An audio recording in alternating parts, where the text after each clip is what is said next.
Open a silver chart right now. Find February 4th. Silver runs into $92 and it gets rejected like it hit a wall you can't see. Now jump to February 25th, about 3 weeks later. Silver claws back to within 20 cents of $92 again, and then something even stranger happens. The market doesn't sell off, the market disappears. Same level, 2 separate attempts, 3 weeks apart, 2 different stop mechanisms. Attempt 1, a clean price break. Attempt 2, a 90-minute exchange blackout that nukes standing orders, while 31,128 contracts somehow print and settle out of sight. I've been inside the numbers since Wednesday afternoon, and I keep coming back to one question that won't let go. What is so toxic about $92 silver that it has to be intercepted twice before it trades there? By the end of this video, you're going to have a very specific, very data-driven answer, and I don't think you're going to enjoy what it implies. Today is Thursday, February 26th. Silver is $86.28. Gold is $5,165.90. First notice day for the March silver contract is tomorrow morning, and the physical market is throwing off stress signals that don't look like volatility. They look like structure cracking, lease rates, swap rates, vault figures, delivery behavior, all pointing the same direction at the same time. And the mainstream financial press? Silent. That's not a coincidence, and neither was Wednesday. Let me walk you through what's documented, what's confirmed, and what the tape is screaming if you know where to look. Here's the clean timeline. On Wednesday, February 25th at 12:15 p.m. Central, CME's Globex platform halted metals and natural gas futures and options. Natural gas reopened first, metals stayed dark longer, and with CME stating metals reopened at 1:45 p.m. CT, the public explanation was almost insultingly small. Technical issues. No detailed incident report, no meaningful postmortem, no third-party audit announcement, but Reuters also reported a detail that matters if you've ever actually traded through an outage. CME said all day orders and good-till-date orders for that session would be canceled. That is not a neutral event. That is a forced reset of the visible order book. And it changes who gets filled, when, and at what price. Now here's where the random glitch story starts collapsing under its own weight. The total volume in the March silver contract for Wednesday was about 36,000 contracts. Roughly 11,000 were closed out during the regular session, leaving open interest around 10,526. So far, weird but not impossible. Then comes the number that turns this from glitch into management. 31,828 of those contracts reportedly traded while the exchange was closed. That figure was cited publicly by Hong Kong-based analyst Eric Young on a broadcast with Mario, Monaco64. With the arithmetic independently checked on air. And let's be precise about what that implies. A COMEX silver contract is 5,000 ounces, 31,828 x 5,000, 159 million ounces of notional silver. That's a chunk of metal big enough that you don't hand wave it away as a reporting error. If volume prints while the public market is halted, the settlement is occurring outside the visible price discovery mechanism. Translation: the only people with access are the people who already own the plumbing. And the coincidence argument gets even weaker when you look at the timing. To understand why Wednesday's timing is radioactive, you have to remember what silver has just lived through in the last 60 days. Silver opened 2026 around $71.20 on January 1st. By January 29th, it spiked to $121.79, a blow-off move that pulled in every late buyer. Then January 30th, a one-session gut punch down to about $74 intraday. Then a sharp recovery back into early February, tagging roughly $92 again by February 4th. Then another violent downdraft, printing an intraday low near $63.90 on February 6th. Then the grind back up, dipped to $71.82 around February 17th, and then back to within 0.20 of $92 on February 25th. Same ceiling, same do not enter sign. And then darkness. That $92 threshold is not just a pretty round number, it's the kind of level that shows up on institutional risk sheets because it's where short convexity turns into forced buying. You can call it gamma, you can call it VAR, you can call it risk limits, the name doesn't matter, the behavior does. Silver was pressing $92 with momentum that could have cascaded into $94, $96 and forced a real test of $100 in the same session. Then at 12:15 CT, the market vanished. When the screen comes back, silver is slammed about $3 to roughly $88 or $20. Gold also dipped around $70 on the same exchange in the same macro tape, but gold stabilized faster. Silver didn't, because gold doesn't have the same delivery stress concentrated in one place at one time. Silver does. That divergence isn't random. It's a fingerprint. Now add the second data point that makes technical issues feel like a bedtime story. This wasn't the first CME outage sitting right on top of a delivery deadline. On November 27th to 28th, 2025, CME suffered a shutdown lasting around 10 hours. The explanation floated publicly changed. First, cooling problems at the data center, later described more like operational error. And that outage landed right on first notice day for the December 2025 silver contract. Now look at Wednesday. A halt 2 days before first notice day for March 2026 silver. 2 outages. Back-to-back major delivery months, both inside the 2-day window before the most consequential mechanical deadline in a futures contract. If you want to call that coincidence, you're going to have to do it with a straight face while the market is bleeding registered inventory. And here's what you'll never get in real time from a headline feed: the vault numbers, the delivery notices, the open interest compression, the actual bones of this market. So if you want this stuff as it happens, subscribe, turn on notifications, and hit the like button if this is giving you a framework you didn't have 10 minutes ago. Now let's go under the hood, because the halt only makes sense when you see the physical foundation. Start with COMEX registered silver, the category that is specifically tagged, assayed, and deliverable against a futures contract inside exchange-approved warehouses. As of February 24th, registered silver was about 87.2 million ounces, effectively scraping historic lows in the modern dataset. Back in 2020, registered was roughly 346 million ounces. That's a collapse of about 75% in the deliverable base of the world's primary silver futures venue. And in early February, the drainage rate was running around 785,000 ounces per day, day after day after day. The delivery record tells you why. Full year 2025 COMEX silver deliveries, roughly 474 million ounces, more than double the 203 million in 2024. December 2025 alone, about 46.6 million ounces delivered, an eye-watering transfer relative to the remaining registered base. January 2026, about 49.4 million ounces delivered, described as a 727x year-over-year increase versus January 2024. Then, February, delivery rates near 98% of standing contracts, which, in a well-supplied futures market, is basically a structural impossibility. A futures exchange is not designed to have longs behave like they're taking down a warehouse. That's what's happening anyway. Then you get February 24th, the day before the halt, where Wells Fargo reportedly issues 228 delivery notices in a single session. And on that same day, something else happens that should make you sit up. About 14,196 March open interest contracts vanish, but only around 5,350 appear to roll forward. That leaves roughly 8,846 contracts, about 44 million ounces that don't roll. They don't stand. They just disappear. The cleanest interpretation is the oldest trick in a stressed delivery market.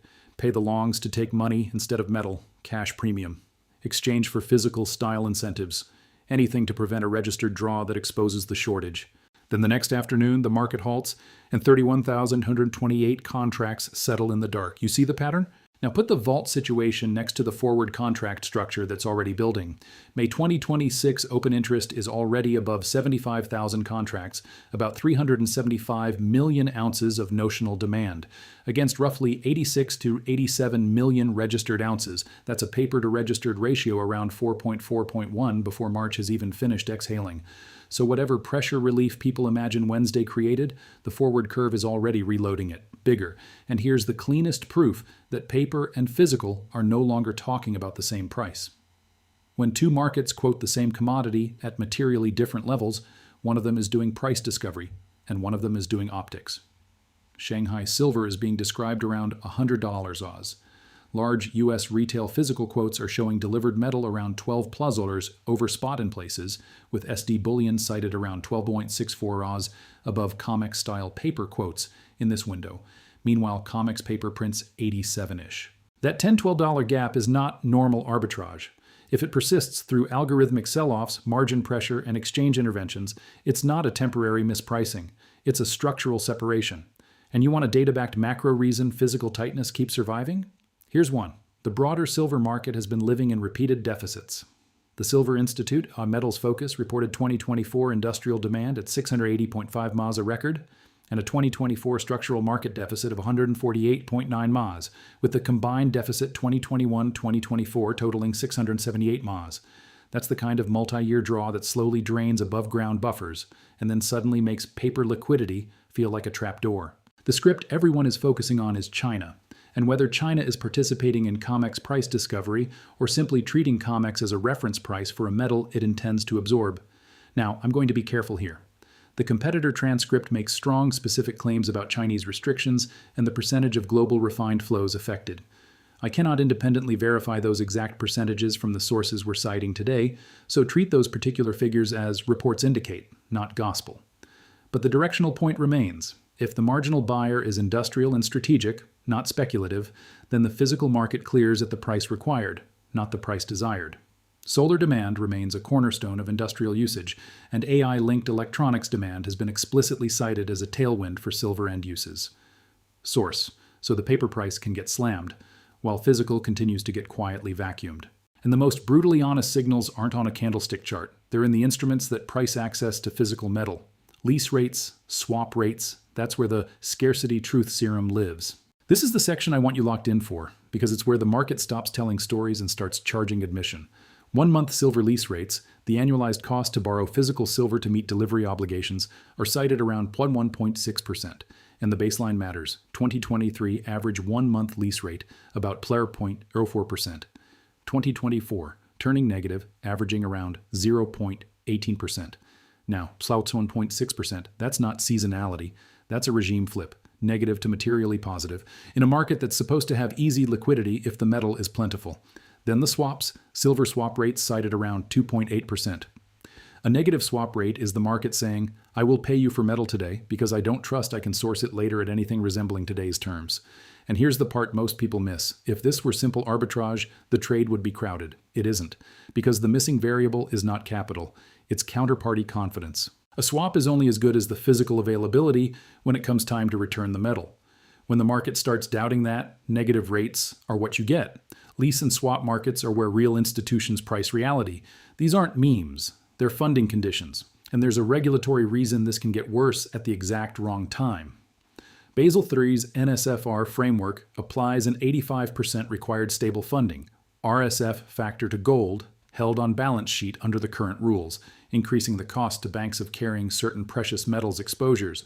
Gold is the best documented case in the mainstream literature, but the broader lesson is clear. When regulators raise the balance sheet cost of paper metal intermediation, liquidity can evaporate faster than retail expects, which brings us to positioning, the part that tells you what the insiders are doing, not what they're saying. COT data in this narrative is being interpreted as a shock. U.S. commercial banks allegedly flipping from roughly 145 million ounces net short to around 4 million ounces net long over about 5 months. That's not a trim. That's a role reversal. And if the historic short-side incumbents step away, somebody else inherits that risk. Non-U.S. banks and swap dealers cited holding roughly 47,000 plus contracts short in this telling. Again, I'm keeping the structure faithful to the competitor script. The important concept is that the short exposure appears to be moving away from the usual names and into other corners of the dealer complex, which often happens right before a market's microstructure changes. Now, layer in the institutional footprint that the silver community has been obsessing over, Jane Street. The claim, Jane Street becomes the largest visible holder of SLV with 20,672,537 shares, roughly 3.62% of the trust, about 1.65 B in value, built at extreme speed from 41,100 shares as of September 30, 2025 to that level by Dec 31. And the detail that matters isn't bullish versus bearish, it's profile. The same filing allegedly shows enormous options exposure, roughly 39.5 mem calls and 43.3 mem puts. That's not a directional bet, that's a volatility harvest, a structure that monetizes chaos. And when you remember Jane Street is an authorized participant in SLV, meaning it can create redeem shares against metal in ways retail cannot, you start to see why this matters at the seam between paper and physical. This isn't me saying they did it. This is me saying when an entity sits at the ETF creation redemption valve and simultaneously carries a massive two-sided options book, it benefits from violent repricing, up or down, while having privileged access to the mechanism that links shares to metal. That's not passive. That's positioning at the junction box. And there's a reason I want you remembering a different commodity crisis when you think about exchange actions under stress. In March 2022, the LME nickel market hit extreme volatility. The LME suspended nickel trading for days and canceled trades from March 8th. The FCA later fined the LME $9.2 million for systems and controls failures during that stress. That is the modern precedent for what exchanges do when a short side gets trapped and the market structure can't handle the move. Now look back at COMEX. One exchange later gets fined for orderliness failures. Another exchange halts, cancels orders, and gives you technical issues. Source. This is why credibility becomes the real collateral. Now add one more divergence that keeps showing up in every serious silver conversation. Paper silver sells off hard, cited around 27% off the highs, but silver miners are only off around 6.5%. Miners are not perfect forecasters, but they live inside real cost curves, real supply constraints, real permitting, real grades. They know what can and cannot be produced in the next 12 months. When the equity of the producers refuses to confirm the collapse in the paper instrument, that's the market whispering, the paper price might be lying. So what does the data force over the next 30 days? Not guesses, not vibes, mechanics. Tomorrow, February 27th, is first notice day for March 2026 silver. From that moment forward, any remaining March long can demand delivery. The March open interest has been compressed to around 10,500 contracts via some combination of rolling, cash settlement, paid exits, and the mysterious volume during darkness event. On paper, the math looks manageable.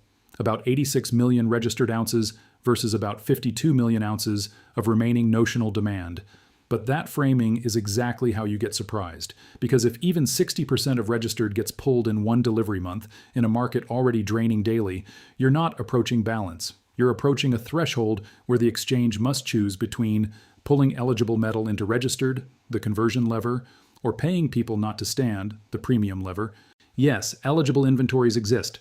The competitor script cites around 278 million ounces in COMEX warehouses that could theoretically be registered. But conversion isn't a magical teleport. It requires a holder willing to tag their metal deliverable at a price that may already be below the true replacement cost, especially if Shanghai retail premiums persist and lease rates are screaming scarcity. So the second lever becomes the default, cash premiums to prevent delivery. But every cycle you do that, the premium has to rise because the market learns. And each time you pay someone to walk away from metal, you tell every other long, standing works.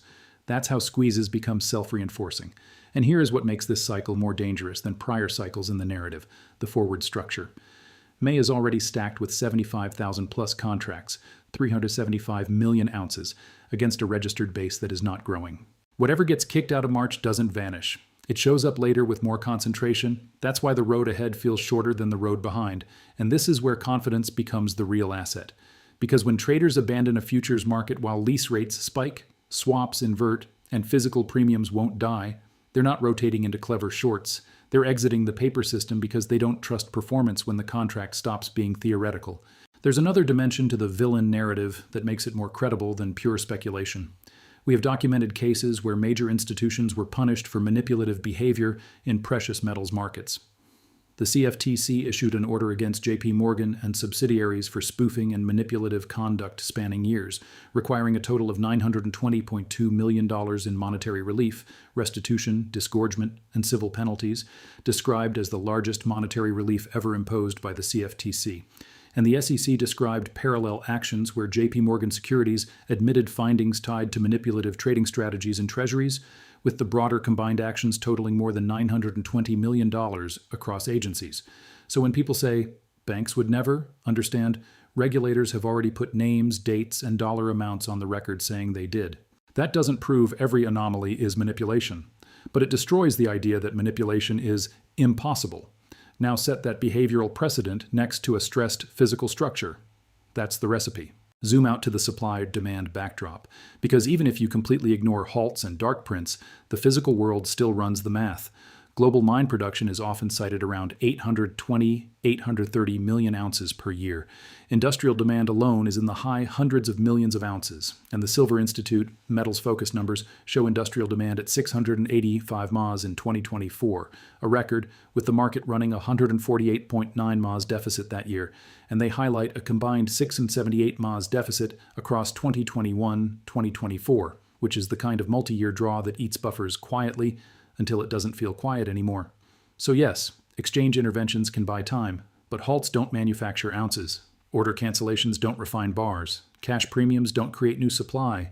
They only reshuffle who gets the remaining metal. Now let me stitch every thread into one picture, because first notice day is tomorrow morning. A large block of 31,828 silver contracts reportedly printed while the market was halted. A dark settlement event on the very day CME halted metals at 12:15 p.m. CT and reopened metals at 1:45 p.m. CT canceling day orders and GTD orders. The halt occurs within $0.20 of the $92 threshold, the same threshold that rejected price 3 weeks earlier. Two major outages clustered near first notice day windows in consecutive delivery months. Registered silver cited around 87 million ounces after a multi-year collapse versus 2020-era levels.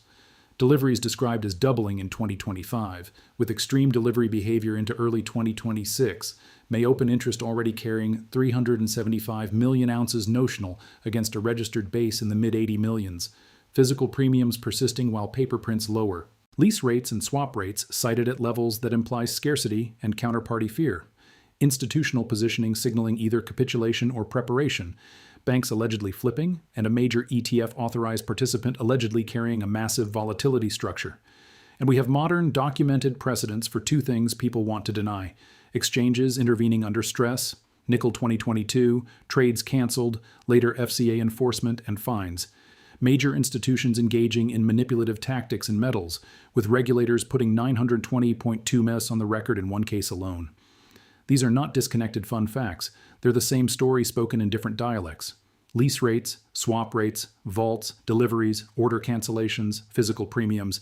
That's the market telling you the distance between paper claims and available metal is getting too wide to manage forever with rolling and off-screen settlement.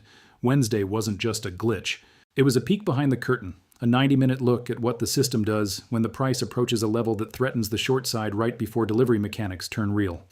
Tomorrow morning, first notice day opens that window again. I'm going to be here tracking the vault reports, delivery notices, open interest, lease, and swap behavior in real time. If you want to be in the room while this unfolds, subscribe, hit the bell, and drop your view below. After everything you've seen, the halt, the cancellations, the reported 31,128 contracts, and the forward May pressure, do you think the system holds through March? Or do you think we're closer than most people realize to the moment where paper can't contain physical? I read every comment. I'll see your answer. Now watch what happens. This content is for educational and informational purposes only. Nothing in this video constitutes financial advice. Precious metals markets are volatile. Always conduct your own due diligence before making any investment decisions.